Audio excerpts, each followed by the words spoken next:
कि नेक्स्ट जो फार्मूला हम पढ़ रहे हैं वो है डी एवरेज। बेसिक में हमने एवरेज फार्मूले को पढ़ा था। एवरेज का मतलब होता है औसत निकालना। अगर हमें औसत निकालना है, पर्टिकुलर किसी रेंज का औसत निकालना है, रेंज के लिए औसत निकालना है, तो हम पूरी रेंज के लिए एक साथ औसत निकाल सकते हैं। जैसे हमें यहाँ पे टोटल दिया हुआ है, हम चाहते हैं कि इन टोटल का एवरेज निकालें, तो एवरेज निकालने के लिए हम फॉर्मूला कौन सा लगाते हैं? एवरेज का। ये हमने फॉर्मूला लगाया, पूरी रेंज सेलेक्ट करी हमने, ये हमने रेंज सेलेक्ट कर ली यहाँ तक और इसको क्लोज कर दिया, देन एंटर कर, तो इसका एवरेज निकल के सामने आ जाता है। लेकिन हमें अलग अलग क्राइटेरिया के आधार पे एवरेज निकालना है कि हम ये चाहते हैं कि खाली पेंसिल का एवरेज निकल जाए, कि भाई पेंसिल का जो इतना भी अमाउंट है वो काउंट होके उसका एवरेज अलग से बता दे हमें कि उसका कितना औसत हुआ है, या फिर किसी रूलर का या इरेजर का, जो हमने प्रोडक्ट का नेम ले रखे हैं, जो आपके पास डिटेल है, जो डेटा तैयार किया हुआ, उस डेटाबेस के आधार पे आपको उस पर्टिकुलर क्राइटेरिया को लेते हुए आपको उसका एवरेज निकालना है। तो उसके लिए एवरेज काम नहीं आएगा, उसके लिए हमें यूज लेना पड़ेगा डी एवरेज। तो डी एवरेज कैसे यूज लेते हैं तो वो हम देखते हैं। सबसे पहले उसके लिए हमने यहाँ पे देखिए ये कुछ प्रोडक्ट नेम, पर बॉक्स, प्राइस की, क्वांटिटी और टोटल को अलग से ले रखा है, जिसकी रिक्वायरमेंट आपको रहती है, यानी प्रोडक्ट और ये पर बॉक्स क्वांटिटी हमने अलग से ले रखा है। उसी हेडिंग को हमने यहाँ पे कॉपी पेस्ट किया है, क्योंकि आपको इनमें से जिन चीज की रिक्वायरमेंट है आप उसका एवरेज निकाल सकते हैं। तो हमें यहाँ पे डी एवरेज निकालने के लिए ये अलग से यहाँ पे जरूरी है उसी चीज को लेना, क्योंकि यही हमारा क्राइटेरिया बनेगा। हमने लिया डी एवरेज का फॉर्मूला, ये हम यहाँ से डी एवरेज को फॉर्मूले को ले लेते हैं। इसमें सबसे पहले पूछा जा रहा है डेटाबेस, यानी डी के जो फॉर्मूले हम यूज करते हैं, डी यानी डेटाबेस, बड़े बड़े डेटाबेस पे ये फॉर्मूले आप यूज ले सकते हैं।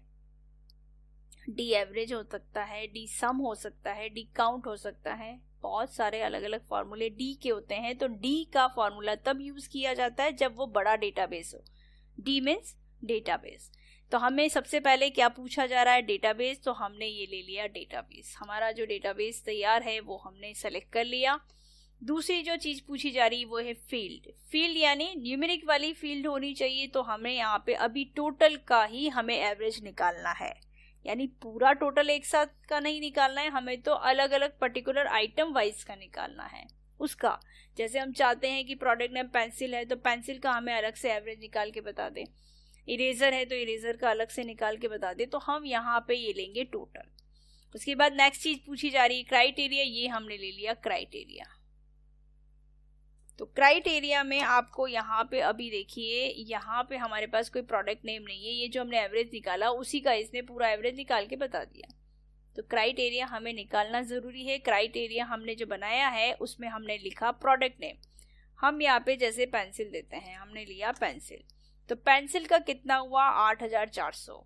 यानी पेंसिल हमारे पास जो दे रखी है वो यहाँ पे दे रखी है 10,000। और भी अगर हमारे पास पेंसिल का है, जैसे ये पेंसिल है 6800, तो हमारे पास दो है। ये दोनों का एवरेज कैसे निकला वो भी हम यहाँ पे देख लेते हैं। कैसे देखेंगे? इसका सिंपल हम एवरेज निकाल देते हैं इन दोनों का। तो हमने यहाँ पे एवरेज लिया और एक तो पेंसिल का ये दे रखा है, एक पेंसिल का ये दे रखा है, तो दोनों हमने ले लिया। देखिए आ गया 8400। इसका मतलब है कि ये और ये दोनों ही सिमिलर है, यानी हमने उसको डी एवरेज में यूज किया तो हमें उस फंक्शन को अलग अलग, अभी तो हमें यहाँ पे रिसेंटली ये हमें बड़ी टेबल में नहीं, हमने छोटी सी टेबल बनाई है, उस टेबल में हमें डायरेक्टली दिख गया। लेकिन बड़ी टेबल होती है, अगर वो प्रोडक्ट नेम कई बार रिपीटेड है तो हमें उसको सर्च करने में थोड़ी सी परेशानी होगी और हम एग्जैक्ट आंसर नहीं निकाल पाएंगे। तो डी एवरेज का फॉर्मूला लगा के हम इजीली उसका आंसर निकाल पाते हैं। इसी तरह से अगर प्रोडक्ट नेम हम चेंज करते हैं, हमने लिया यहाँ पे कंपास, तो कंपास का हमने प्रोडक्ट नेम यहाँ पे कॉपी पेस्ट कर दिया। तो देखिए अब यहाँ पे इसका क्या हो गया? 26,400। यानी कंपास जहां भी होगा ये उसको क्राइटेरिया को ढूंढता हुआ, यानी उस प्रोडक्ट नेम को ढूंढेगा, उसका टोटल ढूंढेगा और टोटल ढूंढने के बाद उसको ये एवरेज निकाल के बताएगा। अभी देखिए कंपास इस रेंज में एक ही दे रखा है, इसलिए इसने इसका आंसर क्या दिया? 26,400। अब हम इसकी दूसरी कंडीशन भी लगा के देखते हैं। दूसरी कंडीशन ये होगी कि हमें यहाँ पे पर बॉक्स देना है, प्राइस पर बॉक्स, कितने पर बॉक्स? भाई पेंसिल के हम यहाँ पे पेंसिल हम ले लेते हैं वापस, ये हमने पेंसिल लिया, हमें यहाँ पे प्रोडक्ट नेम के अकॉर्डिंग नहीं, हमें पर बॉक्सेस के अकॉर्डिंग, यानी हमारे पास जो पर बॉक्सेस दे रखे हैं वो देखिए यहाँ पे प्राइस दे रखी है उसकी 200 है, 500 है, 300 है। जैसे हमारे पास पेंसिल दे रखा है तो पेंसिल 200 भी है, पेंसिल 170 रुपये वाले भी है। तो यहाँ पे हमें पर बॉक्सेस के अकॉर्डिंग यहाँ पे देना है। तो हमने यहाँ पे जैसे हमने 200 लिखा, हमने यहाँ पे 200 लिखा, तो यहाँ पे उसका 200 का जो है वो अगर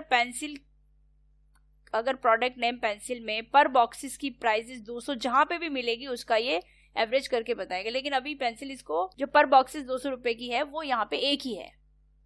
हम यहाँ क्या करना चाहते हैं, हम चाहते हैं कि ग्रेटर देन 100 से जो ऊपर है उसका ये एवरेज निकाल के बता दे। पर बॉक्सेस की प्राइस 100 से ऊपर है उसका ये एवरेज निकाल के बता दे। तो देखिए उसका एवरेज निकाल के बता दिए, क्योंकि यानी 100 से ऊपर है और यहाँ पे पेंसिल दे रखी है ये भी 100 से ऊपर है।